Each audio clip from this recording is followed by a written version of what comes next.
হিন্দুরা যদি আমাদের মাহফিলে আসে, এদেরকে জায়গা করে দিবেন, খাওয়ার ব্যবস্থা করে দিবেন। আলহামদুলিল্লাহ, অনেক নাকি আসছে হিন্দু। আলহামদুলিল্লাহ, আল্লাহ ভাইদেরকে তুমি ইসলামের জন্য কবুল করো।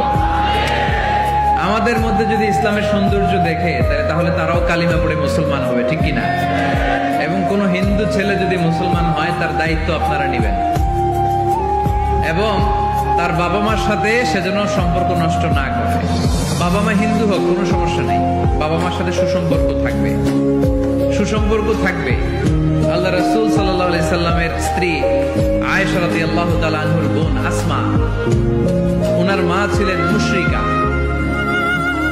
তখন মুশরিকা ছিলেন, এসে আল্লাহ রাসূল সাল্লাল্লাহু আলাইহি ওয়াসাল্লামকে বললেন, ইয়া রাসূলুল্লাহ, আমার মা তো মুশরিকা, আমি তো কালিমা পড়ে মুসলমান হলাম, আমি কি মায়ের সাথে ভালো আচরণ করব নাকি কথা বলবো না?